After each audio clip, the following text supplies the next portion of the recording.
साथियों नमस्कार, कैसे हैं आप सब लोग। साथियों आज एक इम्पॉर्टेंट टॉपिक पर चर्चा करने जा रहा हूं, जिसमें मैं ये डिस्कस करने वाला हूं कि यदि आप विदेश में हैं और आपके माता पिता या भाई बहन इंडिया में हैं और आपकी पत्नी इंडिया में आकर ये कंप्लेंट पुलिस को करती है या वो ऑलरेडी इंडिया में है कि मेरे पति ने जो है मेरे साथ मारपीट करी, मुझे हैरेस किया, मेरे साथ जो है क्रूअल्टीज़ करी, या कई बार ऐसा भी होता है कि मेरे साथ अननेचुरल सेक्स किया, तो उस सिनेरियो में हमारा डिफेंस लाइन क्या होगा, हम कैसे लड़ेंगे और हम किस तरह से उन मुकदमों को डिफेंड कर पाएंगे और क्या हमारा इंडिया आना आवश्यक है या नहीं है, ये कुछ इंपॉर्टेंट पॉइंट्स हैं जिस पर हमको आज डिस्कस करना है। साथियों एक एग्ज़ाम्पल हम लेंगे जहाँ पर मिसेस ए का ये आरोप है कि मिस्टर बी जो कि उनके हस्बैंड हैं, जो कि अमेरिका में रहते हैं, अमेरिका में रहने के दौरान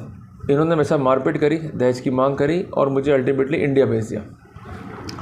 इंडिया में भी इनके माता पिता ने मुझे हैरेस किया या जो भाई बहन है उन्होंने हैरेस किया। अल्टीमेटली ये जो लेडी है मिसेस ए, ये पहुंचती है अपने पीआर, वहाँ जाकर एक कंप्लेंट जो है लॉन्च करती है और पुलिस जो है अब जो घर वाले हैं उनके पीछे पड़ती है और जो पति है उसके पीछे पड़ती है। अब यहाँ पर मिस्टर ए की क्वेरी तो ये कि मैं बचूँ कैसे और जो मेरे घर वाले हैं वो सेफ कैसे रहेंगे। साथियों आप एक बात समझ लीजिए कि अगर आप विदेश में हैं और आपकी पत्नी भी आपके साथ विदेश रही है और उसका आरोप है कि विदेश प्रवास के दौरान मेरे साथ जो है मारपीट की गई या मुझे जो है हैरेस किया गया या मुझे जो है ह्यूमिलेट किया गया, तो हमारे कानून में ऐसी व्यवस्था है कि ऐसा माना जाएगा कि ऑफेंस जो है वो इंडिया में हुआ है, बट उसके लिए स्पेसिफिक परमिशंस की जो है रिक्वायरमेंट है फ्रॉम द सेंट्रल गवर्नमेंट। अगर आप पे मुकदमा चलना है तो अगर जब तक ये परमिशन नहीं मिलती है तब तक कोई मुकदमा जो है कायम नहीं हो सकता है।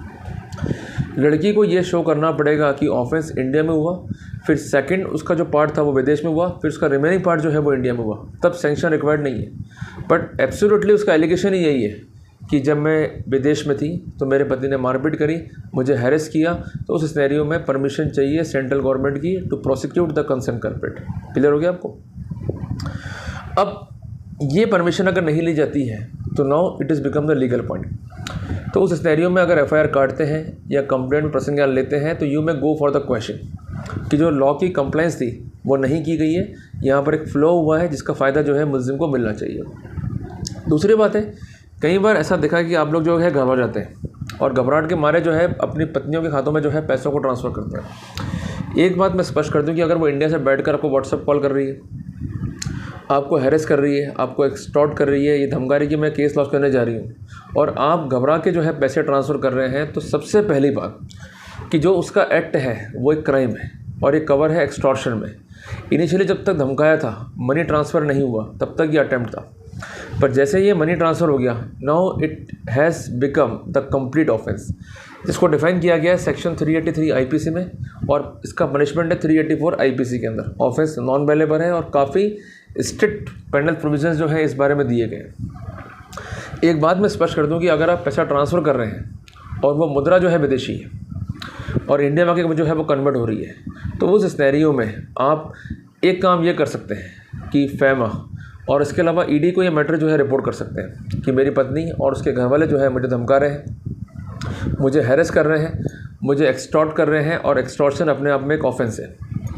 और इसके अलावा एक्सटॉर्शन एक शेड्यूल ऑफेंस भी है under PMLA means prevention of money laundering act, जिसके तहत जो है कार्रवाई की जाए। ऐसे अनोखे ही मुकदमे देखे गए कि जहाँ पर लोग जो हैं विदेश में और उनके पैसे जो हैं वो ट्रांसफ़र हुए इंडिया में, अल्टीमेटली पैसे हज़म कर लिए गए या इन कॉन्सिक्वेंस ऑफ एक्सटॉर्शन जो है ये पैसे खा लिए गए या ले लिए गए।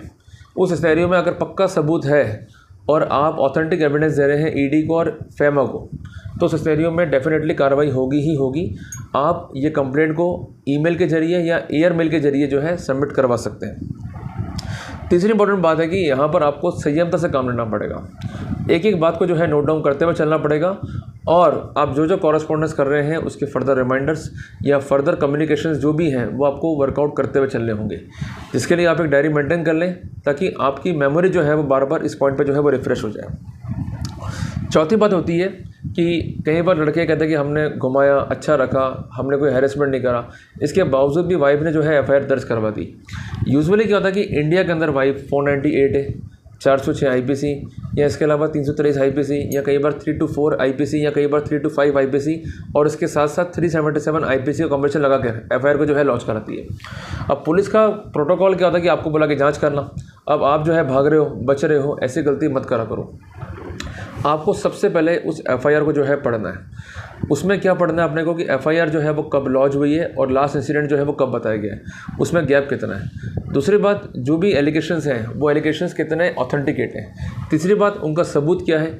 चौथी बात ये है कि वो FIR लॉन्च कराने से पहले क्या क्या प्रोटोकॉल जो है अडॉप्ट करे लड़के ने। पांचवी बात ये कि क्या काउंसलिंग का पूरा मौका मिला या नहीं मिला। अगर वहाँ पर लॉ के फ्लॉज होंगे तो definitely we will get the benefit. आप उस FIR को जो है ऑनलाइन प्राप्त कर सकते हो, बट एक बात ध्यान रखिएगा कि अगर FIR में अननेचुरल सेक्स या रेप के सेक्शन जो है जुड़े हुए हैं तो वहाँ पर FIR को ऑनलाइन अपलोड नहीं किया जाता है। तो वहाँ पर आपको अपने एरिया का, मान लीजिए FIR अगर दिल्ली में है तो दिल्ली का कोई लोकल लॉयर होगा, वो आपको ईजिली जो है FIR लेके दे देगा और आपका जो घर वाले हैं उनका वकालतनामा वहाँ पर सफिशेंट होगा अगर उनका नाम FIR में है तो। उस FIR को रीड आउट कीजिए, उसका एक प्रॉपर जवाब जिसको कहते हैं मेमोरेंडम, उसको सबमिट कीजिए। उसके बाद जो है आपको जाना है high court for the question. और ऐसे अनेकों ही मैटर हुए हैं जहां पर लड़के ने एविडेंस पेश करी। सबसे पहली बात, लड़की के फैक्ट्स क्या हैं। नंबर 2, उसमें कितना झूठ है। नंबर 3, हमारा पॉइंट्स क्या है, सच्चाई कितनी है। और चौथी बात, क्यों कोर्ट को इंटरवीन करना चाहिए। और पांचवी बात, जो पारिवारिक मैटर हैं उसमें कैसे अब्यूज़ ऑफ प्रोसेस करके जो पति पक्ष है या जो घर वाले हैं उनको इन्वॉल्व किया रहता है। इस पर कई साइटेशंस जो है अवेलेबल है, तो उनको जो है आप रिलाई करके, उनको जो है आप साइड करके आगे जो है बढ़ सकते हैं। तो मोटी मोटी बात यह है कि अगर हम थोड़ी सी बातों को समझ जाएंगे तो हमारे लिए काफ़ी ईजी रहेगा। अगर हम नहीं समझेंगे तो हमारे लिए ईजी नहीं रहने वाला है। आप एक बात समझिए कि इंडिया में लड़की वाले हैं, लड़की खुद है, अब उनके घर वाले कुछ ना कुछ काम तो करते ही हैं ना। अगर वो आपको ब्लैकमेल कर रहे हैं या वो आपको एक्सटॉर्ट कर रहे हैं, तो आप अगर शिकायत डाल रहे हो FEMA, ED और इसके अलावा अदर वॉयलेशंस के संबंध में, तो चूँकि आप विदेश में हो इसलिए इंडियन गवर्नमेंट के पर्सपेक्टिव में आपकी प्रायोरिटी जो है वो काफ़ी ज़्यादा होती है और वहाँ पर कार्रवाई के चांसेस जो है बहुत ज़्यादा होते हैं। पर जो भी काम करो वो राइटिंग में करो, सोच समझ के करो, सारी बातों को लिख लो ताकि कोई दिक्कत जो है आपको नहीं आए।